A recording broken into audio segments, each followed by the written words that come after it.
जय हिंद मेरे प्यारे बच्चों, welcome to Ravi online classes. तो बच्चों, हम इस वीडियो में पढ़ने वाले हैं class 10th physics chapter first. तो बाबू, चैप्टर फर्स्ट का जितने भी ऑब्जेक्टिव क्वेश्चन हैं वो हम पढ़ने वाले हैं, ऑल ऑब्जेक्टिव क्वेश्चन, जो कि आपके एग्ज़ाम में बहुत ही सहायता करेगा बाबू। ये हमारा प्रकाश का प्रवर्तन फर्स्ट चैप्टर है, वहीं से है। तो बच्चों, जितने भी ऑब्जेक्टिव रहेंगे जो बोर्ड एग्ज़ाम 2024 में पढ़ने वाले हैं, उसमें अधिकतर प्रश्न यानी कि लगभग सभी प्रश्न यहीं से आएंगे। आप लोग एक बार विश्वास कीजिए, हम पे भरोसा कीजिए और पढ़िए। और सेटअप एग्ज़ाम जो होगा बाबू, उसमें आप देख सकते हैं सभी प्रश्न यहीं से आए हुए रहेंगे। ठीक है, तो अगर वीडियो पसंद आए तो वीडियो को आप लोग लाइक कीजिएगा। चैनल पर जो बच्चे नए जुड़ेंगे वो चैनल को सब्सक्राइब कर लेंगे। बेल आइकन को ऑल पे सेट कर लीजिएगा ताकि जब भी वीडियो अपलोड करेंगे उसका नोटिफिकेशन आप लोगों को मिल सके। और अपने दोस्तों तक शेयर करना ना भूलें बाबू, अपने दोस्तों तक शेयर करें ताकि जो बच्चे अभी तक उनकी तैयारी कुछ भी नहीं है तो यहाँ से पढ़ करके 100% तैयारी कर सकते हैं। ऑब्जेक्टिव का बाबू रामबाण साबित होने वाला है, और जैसे जैसे एग्ज़ाम नज़दीक होगा आप लोगों के लिए महा मैराथन क्लास लेकर के आएंगे। आप लोग अपने दोस्तों तक शेयर कीजिए और लाइक कीजिए वीडियो को, सब्सक्राइब कर लीजिए चैनल को। ठीक है, फर्स्ट प्रश्न आप देख सकते हैं। गोलीय दर्पण की फोकस दूरी उसकी वक्रता त्रिज्या की होती है। छूट गया है बाबू, होती है। गोलीय दर्पण की जो फोकस दूरी है ना बाबू, वो वक्रता त्रिज्या की क्या होती है, तो वो आधी होती है। F बराबर R/2 क्या होती है, आधी होती है। नेक्स्ट देखिए, अगला प्रश्न है कि किसी वस्तु का आवर्धित काल्पनिक प्रतिबिंब बनाता है। कौन सा दर्पण है बाबू जो कोई भी वस्तु को आवर्धित काल्पनिक प्रतिबिंब बनाता है? तो देखिए, समतल दर्पण है बाबू, यहाँ हम बताते हैं। समतल दर्पण में प्रतिबिंब क्या बनाता है, काल्पनिक बनाता है और छोटा बनाता है, बराबर बनाता है। काल्पनिक और बराबर। उत्तल में काल्पनिक और छोटा, लेकिन अवतल में बाबू, अवतल दर्पण में काल्पनिक और आवर्धित मतलब बड़ा होता है। क्या होता है, बड़ा होता है। तो अवतल में बना लेगा बाबू आवर्धित और काल्पनिक प्रतिबिंब, जो कि ध्रुव और फोकस के बीच अगर आप वस्तु को रखते हैं, ये अवतल दर्पण में बाबू आप ध्रुव और फोकस के बीच वस्तु को रखते हैं तो दर्पण के पीछे प्रतिबिंब बनाता है। ठीक है, अगला प्रश्न देखिए, थर्ड नंबर। प्रकाश की एक किरण किसी समतल दर्पण पर 60 डिग्री का कोण बनाते हुए टकराती है तो उसका परावर्तन कोण होगा। कोई प्रकाश की किरण है ना बाबू जो समतल दर्पण पर 60 डिग्री का कोण, कितने डिग्री, 60 डिग्री का कोण बनाते हुए टकराती है, तो परावर्तन कोण पूछ रहा है। ये देखिए, ये समतल दर्पण है। तो समतल दर्पण पर बाबू कोई प्रकाश की किरण आया, कितने डिग्री के एंगल से, 60 डिग्री के एंगल से, तो ये बाबू जाएगा भी तो 60 ही डिग्री के एंगल से न जाएगा। और जब आपतित किरण आया और परावर्तित किरण गया तो बीच में एक अभिलंब होता है। आप लोग रेगुलर कोर्स में पढ़े होंगे, अगर नहीं पढ़े हैं तो इस पर जो वीडियो अपलोड है वो देख सकते हैं, इसके बारे में बताया गया है। तो बाबू, जो कोण आई ये हो गया आपतित किरण और अभिलंब के बीच का कोण आई, और आपतन कोण ये हो गया बाबू परावर्तन कोण ये हो गया, ये आपतन कोण हो गया। तो ये जब आपतित किरण 60 डिग्री है तो आपतन कोण हमारा 30 डिग्री हो जाएगा। कितना हो जाएगा, 30 डिग्री हो जाएगा। देख सकते हैं, ये अभिलंब है बाबू। क्या है अभिलंब, तो ये 90 डिग्री का कोण बनाया ना, और ये आपतित किरण आया तो ये 60 डिग्री बनाया, तो कितना बन जाएगा बाबू, 30 डिग्री। तो 60 30 90, टोटल कितना हो गया, 90।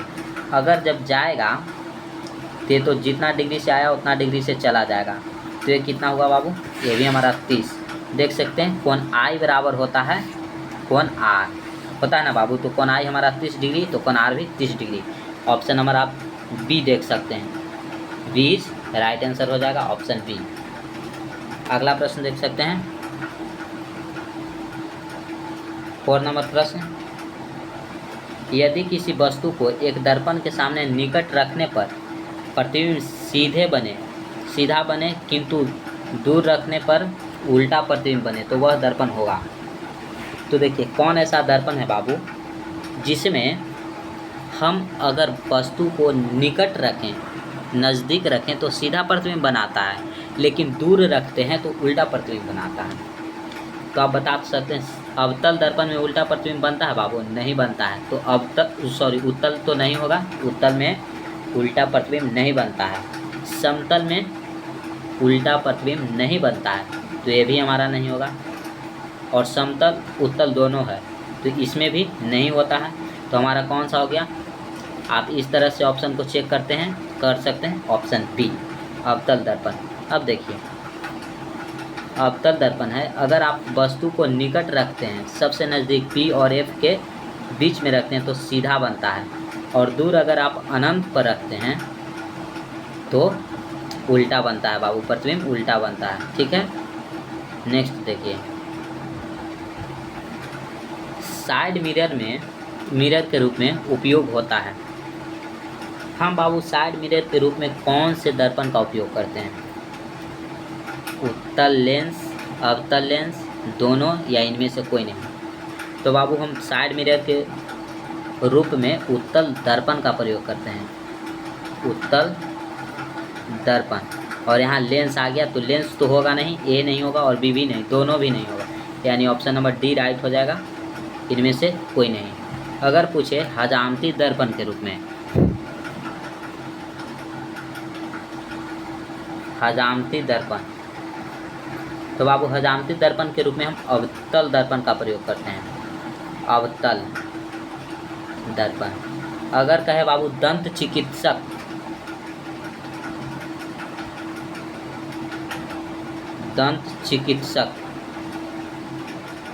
तो बाबू दंत चिकित्सक के रूप में भी हम अवतल दर्पण का प्रयोग करते हैं। सोलर कुकर कहे बाबू, सौर वर्ती कहे, वो सभी में हम अवतल दर्पण का प्रयोग करते हैं। और उत्तल दर्पण का प्रयोग साइड मिरर, यानी कि गाड़ियों के, यानी वाहनों के बाबू, वाहनों में जो दर्पण लगा हुआ रहता है पीछे की वस्तुओं को देखने के लिए, उसमें हम करते हैं उत्तल दर्पण का प्रयोग। लेकिन यहाँ लेंस है तो नहीं होगा, लेंस नहीं होगा, दर्पण होगा, ऑप्शन डी, क्योंकि इनमें से कोई नहीं होगा। अगला प्रश्न देखिए, सोलर कुकर में व्यवहार किया जाता है। हमने अभी बताया कि सोलर कुकर में अवतल दर्पण का प्रयोग किया जाता है, ऑप्शन ए। नेक्स्ट प्रश्न देखिए, अगर आप लोगों को वीडियो पसंद आ रहा होगा ज़रूर लाइक कीजिए बाबू, अपने दोस्तों तक शेयर कीजिएगा। अगला प्रश्न देखिए, गोलीय दर्पण में दूरियों को सदा किसके सापेक्ष मापते हैं?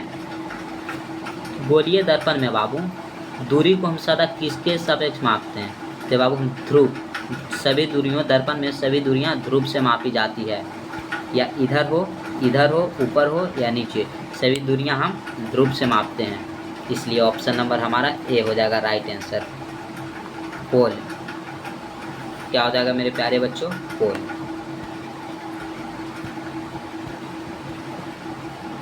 अगला प्रश्न देखिए,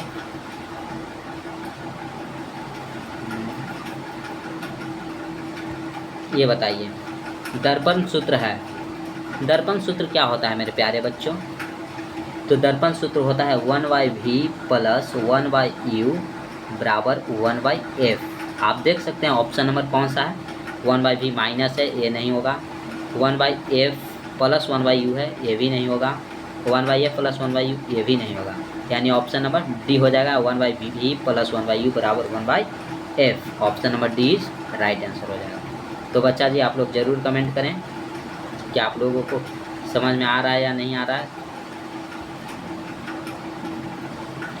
अगला प्रश्न है कि सर्च लाइट का परावर्तक सतह होता है। सर्च लाइट का जो परावर्तक सतह होता है बाबू, वो अवतल दर्पण का होता है। कैसा होता है? अवतल होता है। जो लाइट हम लोग बांटते हैं टॉर्च, तो वो अवतल का होता है बाबू। ठीक है, नेक्स्ट देखिए,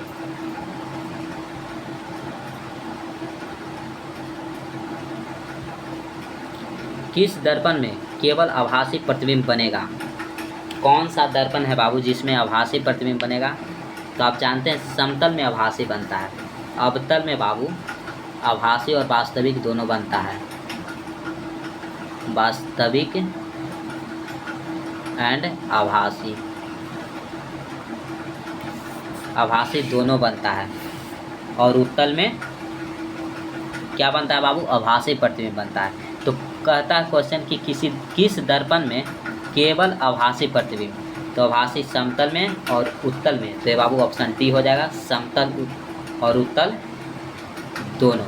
ऑप्शन नंबर डी राइट हो जाएगा बाबू। ये सारे प्रश्न आने वाले हैं बाबू, सारे प्रश्न। अगला प्रश्न देखिए, समतल दर्पण में प्रतिबिंब की प्रकृति क्या होती है? समतल दर्पण में जो प्रतिबिंब बनता है ना बाबू, कैसा बनता है? वास्तविक बनता है? नहीं मेरे प्यारे बच्चों, समतल दर्पण में प्रतिबिंब हमेशा काल्पनिक और वस्तु के बराबर बनता है। आप लोग देखिएगा हमारा जो वीडियो है फर्स्ट चैप्टर का, उसमें हमने समतल दर्पण की विशेषताएं बताए हैं। इसमें वास्तविक तथा सीधा नहीं बनता है, वास्तविक उल्टा नहीं, आभासी और वस्तु के बराबर। ऑप्शन नंबर डी राइट हो जाएगा।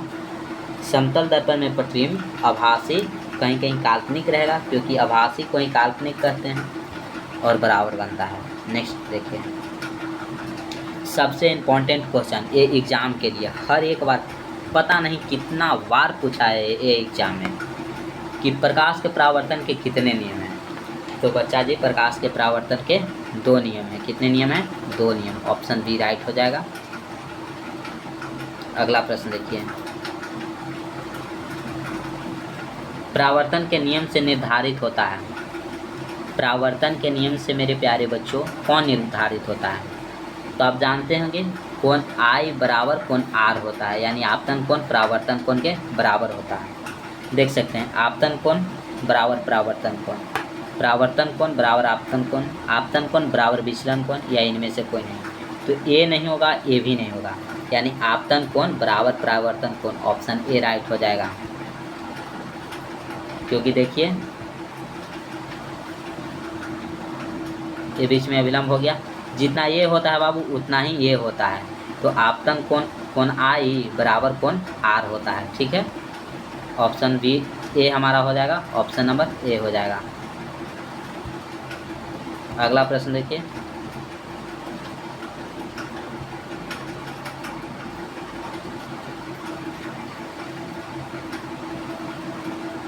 हवा या निर्वात में प्रकाश की चाल होती है?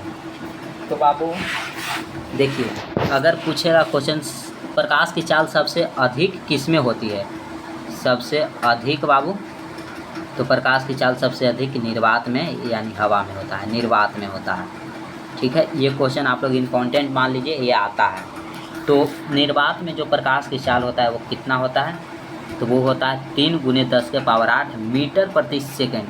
सेंटीमीटर प्रति सेकंड नहीं होगा, किलोमीटर प्रति सेकंड नहीं होगा, मीटर mm प्रति सेंटीमीटर नहीं होगा, यानी ऑप्शन ए होगा 3 × 10⁸ मीटर प्रति second. Option number A right हो जाएगा मेरे प्यारे बच्चों। नेक्स्ट देखिए,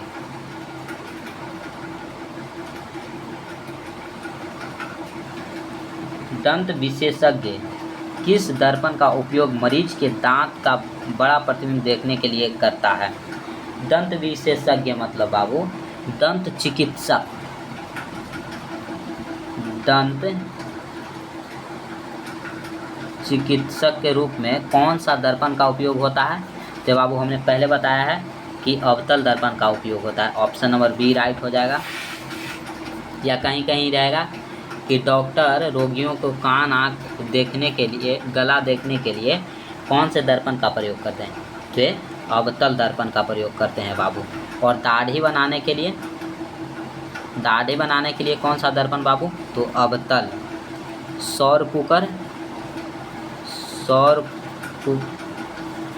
प्रेशर कुकर बाबू, प्रेशर कुकर, प्रेशर कुकर में भी बाबू अवतल दर्पण। सौर सौर भट्टी। तो बाबू सौर भट्टी में भी होता है हमारा अवतल दर्पण का ही प्रयोग होता है, ठीक है। अगर आएगा साइड मिरर, साइड मिरर, तो साइड मिरर में भी बाबू, साइड मिरर में किसका होता है? उत्तल दर्पण का, ठीक है। अगला प्रश्न देखिए,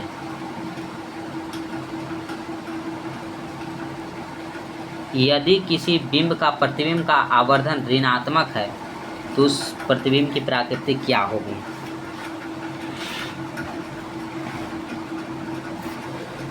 अगर बाबू किसी भी प्रतिबिंब का आवर्धन यानी एम ऋणात्मक हो तो प्रतिबिंब वास्तविक बनता है। क्या बनता है?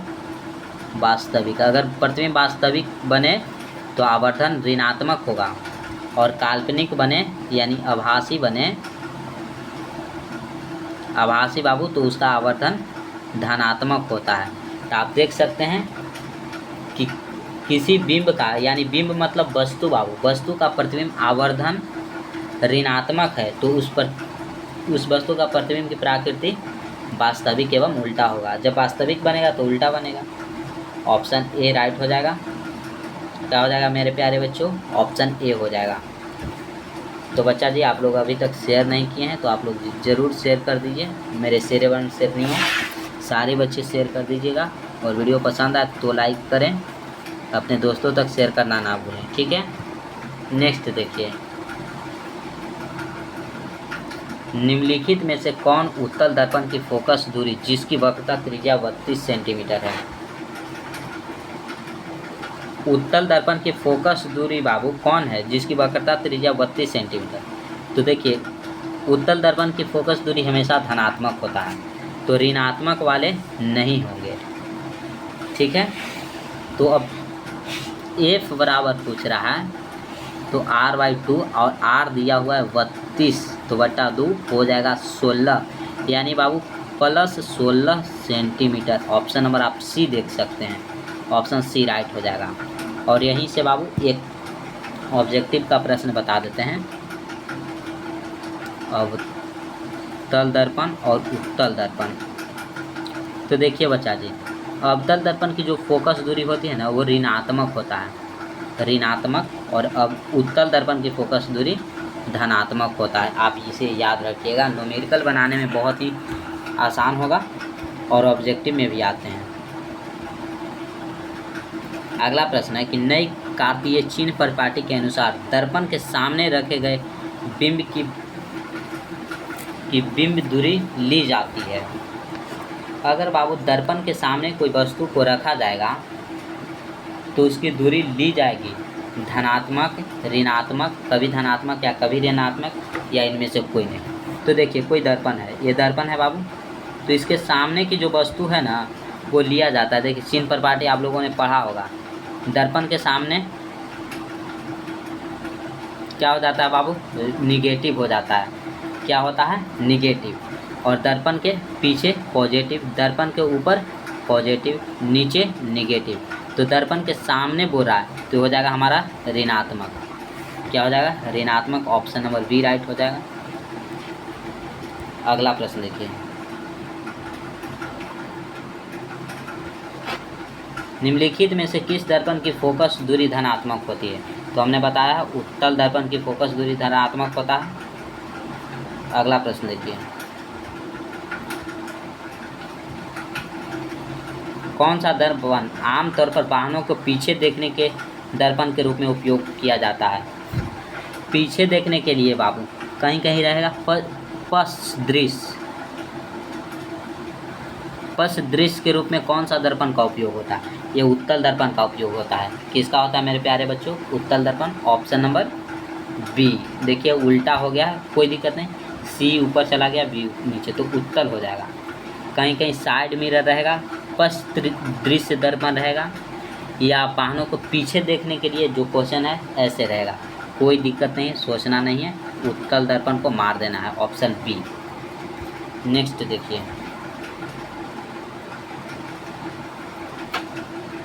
दर्पण के सामने किसी भी दूरी पर स्थित वस्तु का प्रतिबिंब सीधा प्रतीत होता है तो वह दर्पण है।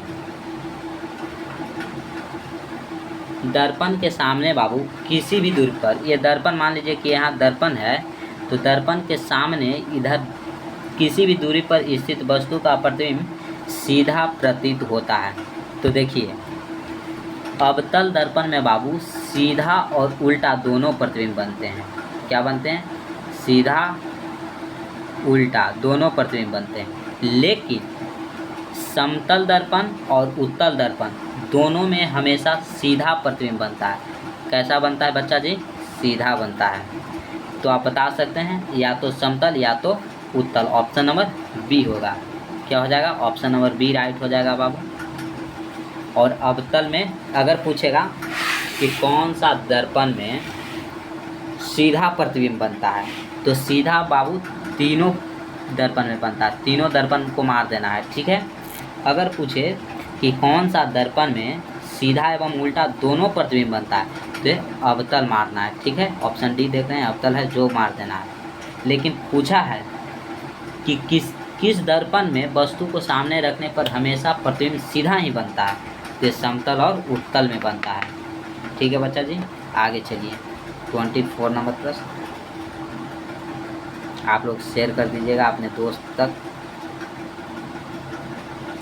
और लाइक अभी तक नहीं किए हैं सारे बच्चे लाइक कर दीजिएगा। अगला प्रश्न देखिए, किसी कार का अग्रदीप में प्रयुक्त दर्पण निम्नलिखित में से कौन होता है? अग्रदीप कह रहा है बाबू, पश्च दृश्य दर्पण नहीं कह रहा, अग्रदीप कह रहा। तो अग्रदीप आप जानते हैं जो गाड़ी का हेडलाइट होता है, क्या होता है? Light, headlight. उसमें कौन सा दर्पण होता है? तो उसमें बाबू अवतल दर्पण होता है। क्या होता है? अवतल दर्पण का उपयोग किया जाता है। ऑप्शन नंबर ए हो जाएगा राइट, ठीक है। अगला प्रश्न देखिए, प्रकाश गमन करती है। प्रकाश जो है बाबू गमन करती है, तो प्रकाश हमेशा सीधी रेखा में गमन करती है। ऑप्शन नंबर ए देख सकते हैं। नेक्स्ट देखिए,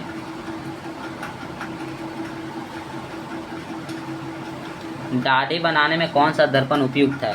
तो बाबू दाढ़ी बनाने में अवतल दर्पण का उपयोग किया जाता है, ताकि कोई भी दाढ़ी छूट न जाए, और वो छोटा भी रहे तो उसका बड़ा प्रतिबिंब बनाकर दिखाता है। ऑप्शन नंबर सी हो जाएगा। अगला प्रश्न देखिए,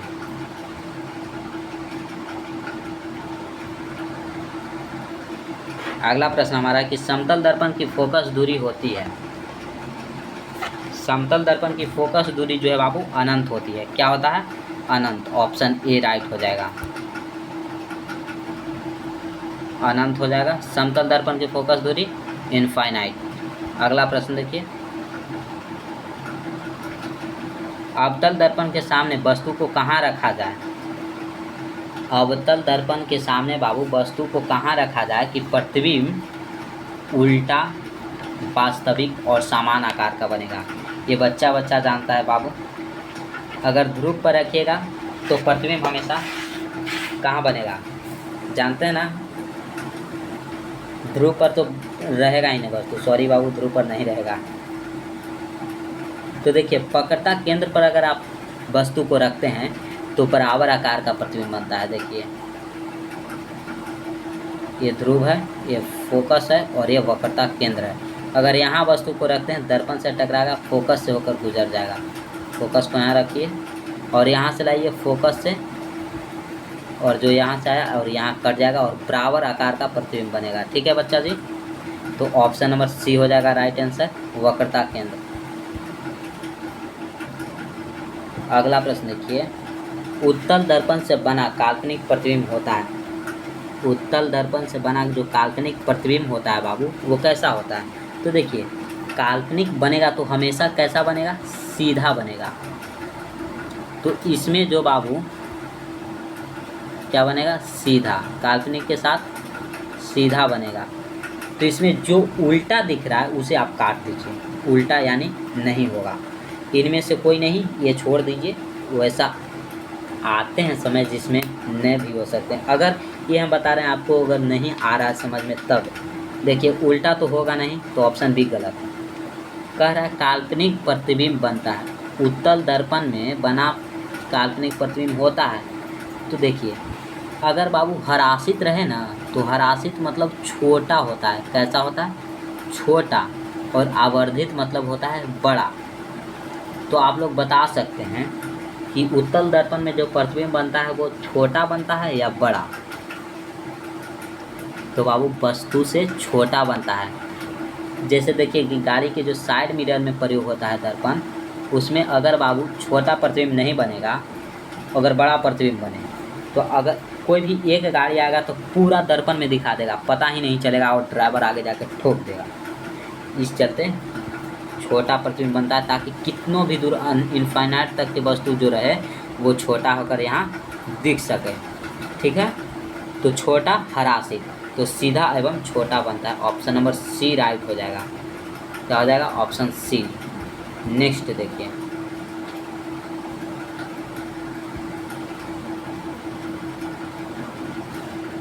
एक गोलीय दर्पण की फोकस दूरी प्लस 20 सेंटीमीटर, यह यहाँ गोलीय होगा। यह गोलीय दर्पण कैसा है? जब बाबू पॉजिटिव दिया हुआ है तो हमने बताया पॉजिटिव यानी उत्तल, अगर निगेटिव 20 सेंटीमीटर रहता तो अवतल होता, लेकिन है हमारा पॉजिटिव।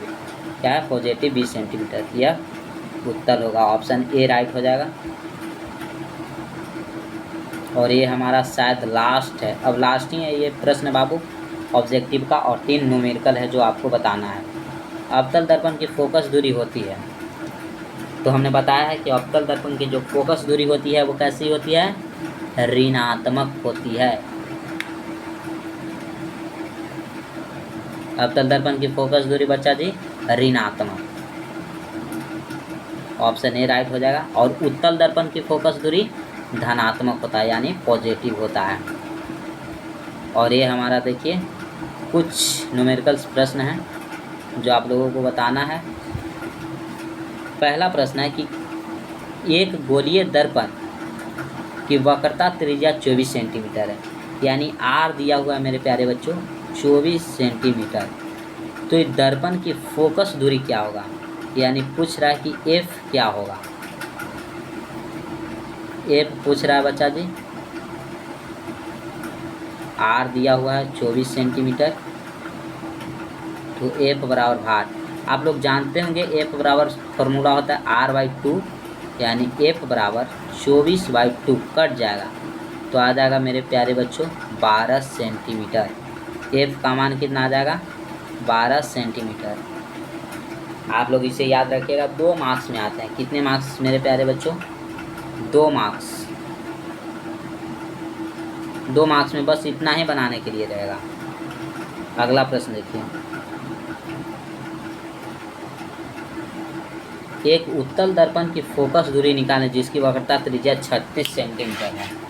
उत्तल दर्पण कह रहा है, अब वक्रता त्रिज्या बाबू r बराबर 36 सेंटीमीटर, एफ वाट, तो एफ बराबर r/2 यानी 36/2 हो जाएगा, तो 18 बराबर 18 सेंटीमीटर हो जाएगा।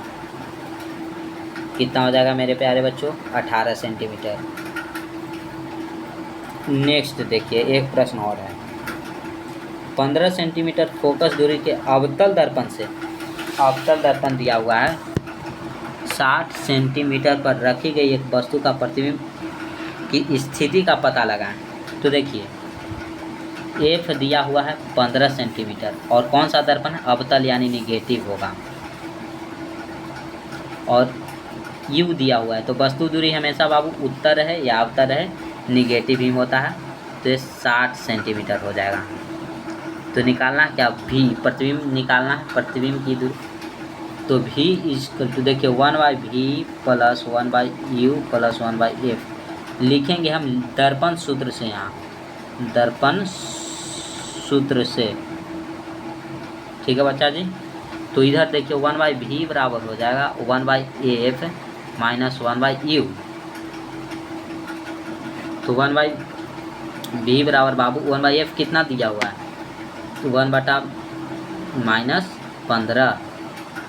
माइनस 1/-60, तो माइनस माइनस बाबू प्लस हो जाएगा। क्या हो जाएगा? प्लस। अब कर दीजिए 60 एलसीएम, तो -4 + 1, देखिए -4 + 1 आता है, -4 + 1/60, ये हमारा 1/v बराबर आया। अब इसे 1/v बराबर कीजिएगा तो -3/60 कट जाएगा तो 20 आ जाएगा। 1/v बराबर -1/20 तो v बराबर -20 सेंटीमीटर। अब देखिए आप लोग स्क्रीनशॉट ले लीजिएगा। v बराबर -20 सेंटीमीटर।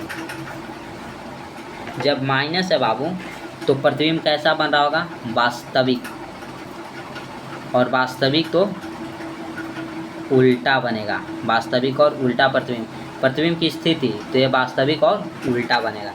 ठीक है बच्चा जी, तो उम्मीद करेंगे कि आप लोगों को यहाँ तक कोई समस्या नहीं हुआ होगा।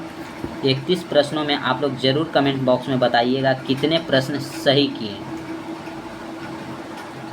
30, 29, 28 या 31 इतने प्रश्न अगर आप लोग सही किए हैं तो आप लोगों की तैयारी 100% है। आप लोगों की तैयारी बहुत ही अच्छी है। ठीक है, उम्मीद करेंगे कि आप लोगों को वीडियो पसंद आया होगा। आप लोग ज़रूर लाइक करें। चैनल पर नए हैं वो चैनल को सब्सक्राइब कर देंगे बाबू। बेल आइकन को ऑल पे सेट कर लेंगे, क्योंकि आपके एग्ज़ाम के लिए बाबू तांडव मचने वाला है। इस पर ऑब्जेक्टिव का महामैराथन रामबाण साबित होने वाला है।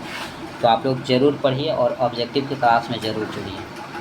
ठीक है, और अपने दोस्तों तक शेयर करना ना भूलें। शेयर करें ताकि आपके दोस्त भी पढ़ सकें। कम से कम सभी बच्चे 10-10 शेयर ज़रूर करें।